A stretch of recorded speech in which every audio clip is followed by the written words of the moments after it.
Hello everybody, what's up, this is Radhika and welcome to BLED.in। सो आज हम कर रहे हैं यहाँ पर अपना पार्ट 4 जो कि रहेगा BLED सेकेंड ईयर वाले स्टूडेंट्स के लिए संज्ञान एवं सीखना, कॉग्निशन एंड लर्निंग। जिस भी यूनिवर्सिटी में ये सब्जेक्ट है तो सारे ही स्टूडेंट्स के लिए लेक्चर इक्वली हेल्पफुल होने वाले हैं। अगर आपने पुराने 3 लेक्चर्स नहीं देखे तो वो ज़रूर देख लीजिए। नीचे प्लेलिस्ट में आपको प्लेलिस्ट की आपको लिंक यहाँ पर मिल जाएगी। तो आज हम देखने वाले हैं संज्ञानात्मक संगठन का नेक्स्ट पार्ट। इसके पहले हम एक पार्ट कर चुके हैं। चलिए बढ़ते हैं आगे। उसके पहले जितने भी लोग चैनल पर नए हैं चैनल को कर लीजिए सब्सक्राइब। ऐसे ही जो सारे वीडियो लेक्चर्स हैं वो हम आपको प्रोवाइड करवाते रहते हैं, तो आपको नोटिफिकेशंस टाइम पर मिल जाएंगे। सो गाइस, डिस्कशन हम इस चीज़ का कर चुके हैं कि कॉग्निटिव ऑर्गेनाइजेशन क्या है, संज्ञानात्मक संगठन की हम यहाँ पर बात कर चुके थे।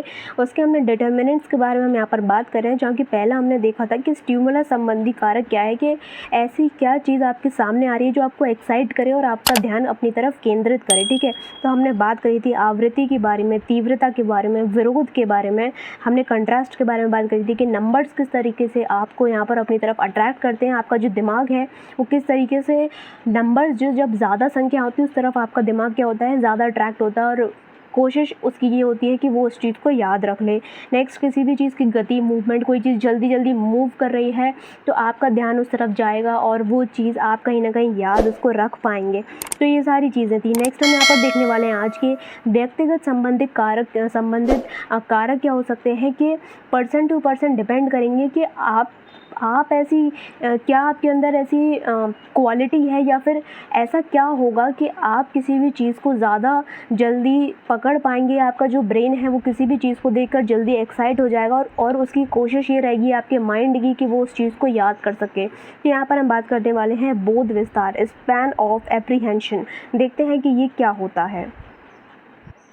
सिंपली अगर हम बात करें तो बोध विस्तार का मतलब ये है कि एज अ पर्सन आप एक बार में कितने ऑब्जेक्ट्स को देख पा रहे हैं, उनको समझ पा रहे हैं। मतलब यहाँ पर बेसिकली समझना नहीं है, ये है कि आप एक बार में कितनी चीज़ों पर ध्यान अपना केंद्रित कर पा रहे हैं। तो देखते हैं कि व्यक्ति संबंधी कारकों में बोध विस्तार जो आपका संज्ञानात्मक संगठन का एक महत्वपूर्ण कारक है, जिसमें क्या है कि किसी व्यक्ति का बोध विस्तार उसकी संज्ञानात्मक संगठन अथवा उसके द्वारा प्रत्यक्षण वस्तु की सीमा को प्रकट करता है। जो सर विलियम्स हैमिल्टन है, उनके अनुसार उन्होंने क्या बोला है कि व्यक्ति के द्वारा एक समय में सामान्य 6 से 8 उद्दीपकों से अधिक का संज्ञानात्मक संगठन प्रत्यक्ष नहीं किया जा सकता। उनका कहने का मतलब यह है कि आप एक बार में देखिए, आप किसी भी चीज़ को ऑब्जर्व कर रहे हैं, आपकी जो ज्ञानेंद्रियां हैं एक बार में आप 6 से 8 चीज़ों, जो ऑब्जेक्ट्स आपके सामने दिख रहे हैं, आप उनको देख सकते हैं और एक बार में उनके बारे में आप कुछ फील कर सकते हैं अपनी ज्ञानेंद्रियों के द्वारा, अपने 5 सेंसेस के द्वारा। ठीक है, तो 6 से 8 ऑब्जेक्ट्स पे आप अपना ध्यान केंद्रित कर सकते हैं एक ही समय पर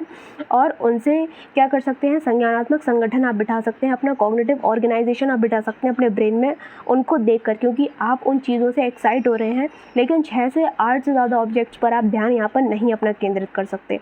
विभिन्न अध्ययनों के आधार पर जो बोध विस्तार है सामान्यतः 6 से 11 बिंदुओं तक यहाँ पर पाया जाता है। नेक्स्ट हम यहाँ पर देखने वाले हैं कि क्या है चयनात्मक संवेदनशीलता, सिलेक्टिव सेंसिटाइजेशन। अब क्या है कि आपको पता है कि आपका जो ब्रेन है वो इतनी चीज़ों को देख रहा है, इतने सारे उद्दीपक आपके सामने आ रहे हैं, स्टिमुलस आ रहे हैं जो आपको एक्साइट कर रहे हैं। ठीक है, आपको एक्साइट कर रहे हैं कि आप उनकी तरफ ध्यान दें, उनको देखें और वो अपने माइंड में उस सीन को बिठा लें। ठीक है, या फिर उस ऑब्जेक्ट की एक स्पेस बना लें आप अपने दिमाग में। लेकिन हमारा जो दिमाग है वो क्या कहता है कि वो मूडी है। वो कहता है कि देखो हर चीज़ पे उसको इंटरेस्ट नहीं आएगा, वो सिलेक्ट करेगा चीज़ों को कि अगर उसको आगे 6 से 8 चीज़ें दिख रही हैं तो सबसे बेहतर चीज़ क्या ऐसी चीज़ चल रही है 6 में से कि वो ज़्यादा इंटरेस्ट उस चीज़ पर दिखा रहा है वो, या फिर ज़्यादा इंटरेस्ट आ रहा है उसको किसी 6 में से किसी 2 चीज़ों पर। तो वही बात है सिलेक्टिव सेंसिटाइजेशन की, कि हमारा ब्रेन किस चीज़ की तरफ ज़्यादा एक्साइटेड हो रहा है और वो जिसकी तरफ ज़्यादा एक्साइटेड होगा वही इन्फॉर्मेशन वो अपने दिमाग में स्टोर करना पसंद करेगा। तो किसी वस्तु के प्रत्यक्षण के लिए दूसरा व्यक्तिगत जो कारक है वो है आपका चयनात्मक संवेदनशीलता एवं उसकी मात्रा है, कि वो कितनी क्वांटिटी में आपको दिख रहा है या फिर वो कितना ज़्यादा आपको एक्साइट कर सकता है। अर्थात किसी वस्तु के प्रति व्यक्ति की चयनात्मक संवेदनशीलता की मात्रा जितनी अधिक होगी, व्यक्ति उस वस्तु का प्रत्यक्षण उतनी ही अधिक शीघ्रता एवं सफलतापूर्वक कर सकेगा। अब जैसे आप बाज़ार में जा रहे होते हैं, ठीक है, आपको बहुत सारे लोग दिख रहे होते हैं, लेकिन उसमें से हो सकता है कि आपकी नज़र किसी एक ऐसे पर्सन पे जाए जो एक भीड़ से अलग दिख रहा हो, ठीक है। तो अब इतने लोग आपको दिखे बाज़ार में, आप कभी भी जाते हैं मार्केट तो आपको इतने लोग दिखते हैं, लेकिन जो आपका ब्रेन है वो कहीं एक जगह जाकर अटक जाता है। क्यों? क्योंकि वहाँ पर आपको कुछ डिफरेंट नज़र आता है। तो यही वो कहना चाह रहा है कि इतने लोगों में आप कर रहे हैं सिलेक्टिव सेंसिटाइजेशन, आप सिलेक्ट कर रहे हैं, अपना ब्रेन जो है वो सिलेक्ट कर रहा है चीज़ों को। किस चीज़ के लिए? अपने ब्रेन में कोई भी पीस ऑफ इन्फॉर्मेशन को स्टोर करने के लिए। उद्दीपक के प्रति व्यक्ति की चयनात्मक संवेदनशीलता व्यक्ति की मानसिक अवस्था पर निर्भर करता है। जिस उद्दीपक के प्रति व्यक्ति की चयनात्मक संवेदनशीलता की मात्रा जितनी अधिक होती है, उस व्यक्ति का उस उद्दीपक से संबंध या संज्ञान भी अधिक संगठित होता है। मानसिक विन्यास में प्रकार एवं मात्रा संबंधी अंतर के कारण ही वस्तु के प्रति विभिन्न व्यक्तियों का प्रत्यक्षण भी भिन्न भिन्न प्रकार का हो पाता है। जैसे कि हमने गाइस बहुत सारे एग्जाम्पल्स की बात करी थी कि हमने मूवमेंट्स की बात करी, हमने संख्याओं की बात करी, उन सब में हमने इसी चीज़ के बारे में बात करी कि कोई चीज़ बहुत स्पेशल हो रही है। जैसे कोई चीज़ चल रही है, जैसे आपने किसी को देखा कोई वॉकिंग करते हुए निकल रहा है तो वो आपके लिए नॉर्मल है, लेकिन अगर कोई बंदा अचानक से दौड़ने लग जाए तो आपका दिमाग कहेगा कि ये क्या हो गया, ये क्यों दौड़ गया अचानक से।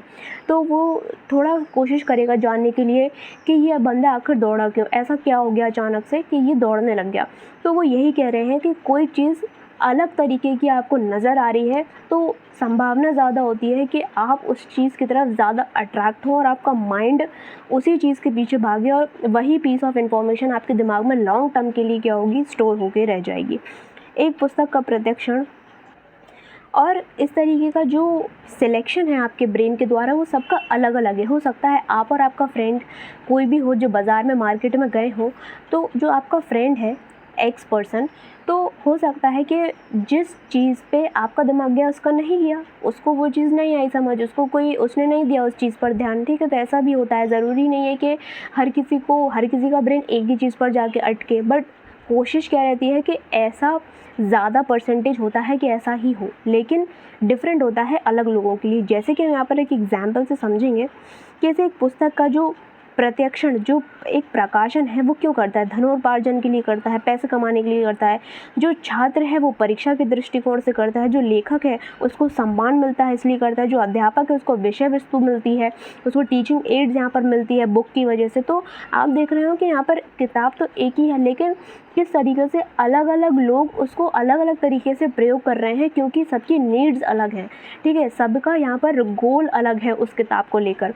तो वो यहाँ पर यही समझाना चाह रहे हैं कि हर किसी के लिए अलग अलग है। जैसे किसी मिठाई का प्रत्यक्षण हलवाई लाभ के दृष्टिकोण से तथा खाने वाला स्वाद के दृष्टिकोण से करता है। बिल्कुल, जो मिठाई बेचने वाला है उसको बेचनी है, उसका माइंडसेट क्या है कि उसको किताब को बेचना है, और जो लेने वाला उसे स्वाद के लिए खानी है। तो ये सारी चीज़ें उद्दीपक के प्रति विभिन्न व्यक्तियों के ये विभिन्न दृष्टिकोण उन्हें भिन्न भिन्न मानसिक विन्यासों पर आधारित होते हैं तथा मानसिक विन्यास की रचना व्यक्ति के पूर्व अनुभव, व्यवसाय एवं प्रशिक्षण आदि पर निर्भर होती है। तो ये सारी चीज़ें हैं जो कि हमने बात करी, हम पुराने अपने एक्सपीरियंसेस से भी चीज़ों को रिलेट करते हैं और उसी हिसाब से हमारा जो ब्रेन है वो चीज़ों को सिलेक्ट करता है और मतलब कॉग्निटिव ऑर्गेनाइजेशन करता है, संज्ञानात्मक संगठन अपने दिमाग में बिठाता रहता है। नेक्स्ट हम यहाँ पर बात करेंगे, अब यहाँ पर जो बात है कि जो मानसिक विन्यास है वो दो प्रकार के होते हैं, एक होते हैं क्षणिक और एक होते हैं स्थायी मानसिक विन्यास। अब देखो दो तरीके की चीज़ें हैं कि जैसे अगर आपने कोई भी चीज़ देखी और वो आपके इतने काम की नहीं हो तो आप उसको तत्काल भूल जाएंगे, लेकिन कोई चीज़ ऐसी है जो बहुत ही ज़्यादा इंटेंसिटी से हो गई हो तो वो आपके ब्रेन में बहुत देर तक रहेगी या फिर आप उसको बहुत टाइम तक याद कर सकते हैं। जैसे आप बाज़ार गए, आपको कोई एक बहुत 10 लोगों में से कोई ऐसा पर्सन देखा जो कि बहुत अच्छा लग रहा है, तो आपने उसको देखा और आप कुछ मिनट्स के बाद भूल जाएंगे। क्यों? क्योंकि उससे आपका कुछ ऐसा रिलेशन नहीं बना। बट वहीं अगर आप जा रहे हैं और एक कोई भयानक आपको एक्सीडेंट देखने को मिल जाता है तो वो हो सकता है कि वो आपके दिमाग में वो चीज़ बैठ जाए, इसलिए बैठ जाए क्योंकि आपको ये लगे कि अगर आप भी आगे जाके कुछ इस तरीके का कुछ गलती करते हैं तो एक्सीडेंट हो सकते हैं। तो ये लॉन्ग टर्म एक चीज़ आपके दिमाग में बैठ जाएगी, उसको स्थायी मानसिक विन्यास हम बोलते हैं। क्षणिक मानसिक विन्यास उद्दीपक संबंधी तात्कालिक अनुभव से उत्पन्न होता है तथा कुछ समय तक ही व्यक्ति के संज्ञानात्मक संगठन पर प्रभाव यहाँ पर डालता है। नेक्स्ट जो स्थायी मानसिक विन्यास होता है वो निर्माण व्यक्ति के दीर्घकालीन अनुभव या व्यवसाय तथा प्रशिक्षण पर निर्भर होता है, जो कि बहुत समय तक आपके दिमाग में रह जाता है। आपकी भी लाइफ में कुछ ऐसे इंसिडेंट्स होते हैं जो हमें बहुत दुख देते हैं या फिर हम बहुत खुश होते हैं, तो वो चीज़ हमें बहुत समय तक यहाँ पर याद रह जाती है। इस प्रकार व्यक्ति की संपूर्ण जो संज्ञानात्मक यहाँ पर संगठन प्रत्यक्षण एवं संपूर्ण शैली पर पड़ता है, जिसके द्वारा एक विशिष्ट प्रकार के व्यक्तिगत दृष्टिकोण का यहाँ पर निर्माण होता है, जहाँ पर उदाहरणार्थ संसार के प्रति आशावादी या निराशावादी दृष्टिकोण बना लेते हैं। मतलब सबका अलग अलग है, क्योंकि सबके यहाँ पर थिंकिंग अलग है, ज़रूरतें अलग हैं, आपके गोल्स, मोटिवेशन सब कुछ यहाँ पर अलग अलग है। तो उस हिसाब से ही हर बंदा हर ऑब्जेक्ट को अलग तरीके से देखता है और उसका अलग ही इम्पैक्ट हर किसी के माइंड पर पड़ता है। तो ये हो गई एक बात। नेक्स्ट हम यहाँ पर बात करते हैं सिलेक्टिव डिस्टॉर्शन की। तो यहाँ पर जब चयनात्मक प्रकृति की बात करते हैं, तो जैसे कि हमने देखा कि कोई भी उद्दीपक है या कोई जो ऑब्जेक्ट है जो हमको एक्साइट कर रहा है, जो एक स्टिमुलस यहाँ पर बना रहा है हमारी तरफ से, वो क्यों बना रहा है? हमारी ज़रूरत के हिसाब से, हमारी आवश्यकता के हिसाब से हम उस पर ध्यान देंगे। अगर वो हमारी ज़रूरत का नहीं है तो हम उसकी तरफ बिल्कुल ध्यान नहीं देंगे। हो सकता है कि वो किसी और की ज़रूरत का हो तो वो उस पर बहुत अच्छे से ध्यान देगा, लेकिन हमें अगर पानी नहीं पीना अभी तो हम पानी की बोतल की तरफ देखेंगे भी नहीं। बट अगर कोई बंदा जो बहुत प्यासा है तो उसको पानी की बोतल ही आवश्यक है अभी के लिए। तो ये सारी चीज़ें हैं। पानी की बोतल भी क्या है? उद्दीपक है। क्यों? क्योंकि वो प्यास है, वो क्या कर रही है? एक्साइट कर रही है। स्टिमुलस एक मिल रहा है दूसरे की तरफ से, एक्शन रिएक्शन, मतलब आप कह लो कि कोई भी चीज़ आपको दी और आप एक्साइट हो गए तो क्या है? वो उद्दीपक ही है। ठीक है, तो ये सारी चीज़ें हैं जहाँ पर चयनात्मक प्रकृति की हम बात करेंगे। किसी उद्दीपक के प्रत्यक्षण पर व्यक्ति की आवश्यकता, लक्ष्य, शिक्षा, आदर्शों, मनोदशा, संवेग, स्थायी भाव आदि का गंभीर प्रभाव पड़ता है कि व्यक्ति विभिन्न उद्दीपकों के स्वरूप, क्रिया या फिर महत्व का प्रत्यक्षण इस प्रकार करता है अथवा उसके विभिन्न तत्वों से इस प्रकार संज्ञानात्मक रूप में संगठन करता है कि वो उसकी आवश्यकता हो या फिर आदर्श हो, संवेग हो आदि के अनुरूप हो, जिसका परिणाम स्वरूप वह उद्दीपक के कुछ तत्वों या पत्रों की ओर अधिक ध्यान देता है और कुछ की अपेक्षा कर देता है। मतलब उन्होंने कहने का मतलब ये है कि अभी एक पर्सन, अगर आपकी कोई नीड है तो आप उसकी तरफ देखेंगे, अगर आपकी आवश्यकता है, अगर वो आपका गोल है, आपके एजुकेशन से रिलेटेड अगर कोई चीज़ है, कोई टॉपिक है जो आपको समझना है, तो आप उसकी तरफ ध्यान देंगे। अगर मान लीजिए ये मैं आपको टॉपिक पढ़ा रही हूँ कॉग्निटिव ऑर्गेनाइजेशन, तो कुछ बच्चों के लिए ये टॉपिक ऑलरेडी पढ़ा हुआ होगा तो वो उस पर ध्यान नहीं देंगे, लेकिन कुछ लोगों के लिए होगा कि उनको लगेगा कि ये क्या नया टॉपिक है या फिर ये एग्जामिनेशन में आ सकता है तो उसको हम पढ़ लेंगे, तो वो इस चीज़ पर ध्यान देंगे। वो ये जो एक उद्दीपक है, जो ये ऑब्जेक्ट आपको दिख रहा है, इसकी तरफ आप क्या करेंगे? आगे बढ़ेंगे। तो यही चीज़ है कि आपकी आवश्यकता है, इसलिए आपने इस लेक्चर को यहाँ पर देखा। इस प्रभाव के कारण ही वस्तु के स्वरूप एवं गुणों का प्रत्यक्षण उनके मौलिक वास्तविक रूप से नहीं हो पाता, बल्कि वस्तु की आंशिक, एक पक्षीय या फिर व्यक्तिगत रूप का बोध होता है। इसी आंशिक व्यक्तिगत प्रत्यक्षण को ही हम यहाँ पर जो विकृति है, डिस्टॉर्शन कहते हैं। जैसे प्रत्यक्ष क्रिया पर आवश्यकता के प्रभाव का अध्ययन करने के लिए मर्फी और उनके साथियों ने यहाँ पर कोई 2 छात्र वर्ग हैं, उन पर यहाँ पर क्या किया? एक्सपेरिमेंट किया, देखने के लिए कि किस तरीके से यहाँ पर वो अपना सिलेक्शन करते हैं। उनका जो ब्रेन है वो उस समय की ज़रूरत के हिसाब से कैसे उन्होंने यहाँ पर सिलेक्शन किया। देखिए, एक वर्ग के छात्रों को कुछ समय तक भूखा रखा गया और दूसरे वर्ग को प्रयोग मतलब प्रैक्टिकल में लाने से पहले उनको भोजन करा दिया गया। तत्पश्चात दोनों वर्गों के छात्रों के पद पर कुछ अस्पष्ट चित्र दिखाकर उनके प्रतिक्रिया देने को कहा गया तथा ये पाया गया कि अपनी अपनी आवश्यकता के अनुसार पहले वर्ग के जो छात्र हैं उनको अस्पष्ट चित्रों में जहाँ खाद्य सामग्री का प्रत्यक्षण हुआ, वही दूसरे वर्गों के छात्रों को खेलकूद संबंधी विभिन्न वस्तुओं का प्रत्यक्षण हुआ। मतलब वो ये कहना चाहते हैं कि 2 वर्ग थे, 2 स्टूडेंट्स के यहाँ पर ग्रुप थे कि एक को भूखा बिठाया और एक को खाना पीना खिला दिया बढ़िया।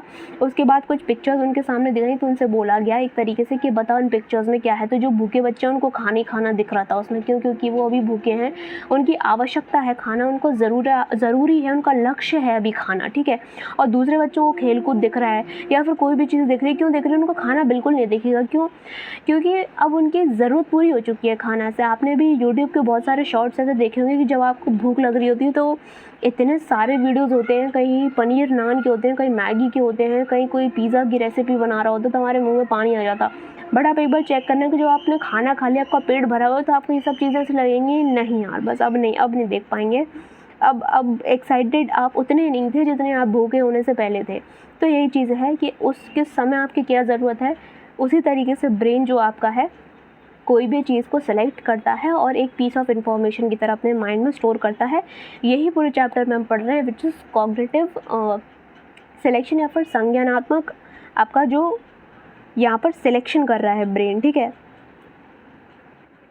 नेक्स्ट यहाँ पर गाइस ये कुछ 3 MCQs हैं, ये आप इसका स्क्रीनशॉट ले लीजिए। इन तीनों के ही आंसर आपको कमेंट सेक्शन में देने हैं। इनके जो आंसर्स हैं वो मैं टेलीग्राम चैनल पर डाल दूँगी, तो आप वहाँ से चेक कर पाएंगे। लिंक नीचे है डिस्क्रिप्शन में, टेलीग्राम चैनल पर आप जाइए और ज्वाइन कर लीजिए। अगर आपको कोई भी नोट्स चाहिए तो आपको हम वहाँ पर प्रोवाइड करवा देंगे। तो इन तीनों के आंसर्स आपको ज़रूर देने हैं। ये चैप्टर है, इसका जो PDF है मैं डाल दूँगी, तो आप और भी जो एक्स्ट्रा नोट्स हैं इसके वो पढ़ सकते हैं। प्लस इसका आप एक लॉन्ग आंसर पूरा तैयार कर सकते हैं। इतने से ज़्यादा कुछ भी नहीं आएगा। अगर कॉग्निटिव मतलब इस ऑर्गेनाइजेशन पे कोई भी क्वेश्चन आता है तो इतनी थ्योरी आपके लिए इनफ होगी। लॉन्ग में आएगा तो लॉन्ग में भी आप लिख लेंगे, शॉर्ट में आएगा तो शॉर्ट में भी आप लिख लेंगे, ठीक है। तो ये इसके आपको आंसर ज़रूर दें। सो ज्वाइन कर लीजिए टेलीग्राम चैनल एंड यहाँ पर आप आंसर देंगे। इसके मैं जो करेक्ट आंसर्स हैं वो डाल दूँगी, तो आप यहाँ पर इसको क्रॉस चेक कर पाएंगे। सो यहाँ पर जो नेक्स्ट अपना 5th लेक्चर रहेगा वो रहेगा इंडिविजुअल डिफरेंस पर, व्यक्तिगत भिन्नताओं के बारे में हम बात करेंगे। पूरा टॉपिक हम इस वीडियो में कवर कर लेंगे, जो कि एक मैराथन वीडियो रहेगा। बहुत इंपॉर्टेंट टॉपिक है इंडिविजुअल डिफरेंस का। आपको 2-3 क्वेश्चंस हर बार देखने को मिलेंगे, शॉर्ट में भी मिलेगा, लॉन्ग में भी मिलेगा।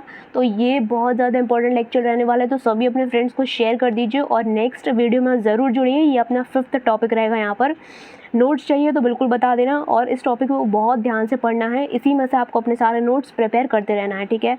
तो ये था, शेयर कर देना अपने सभी फ्रेंड्स के साथ। मिलता है मैं नेक्स्ट वीडियो में। Till then take care.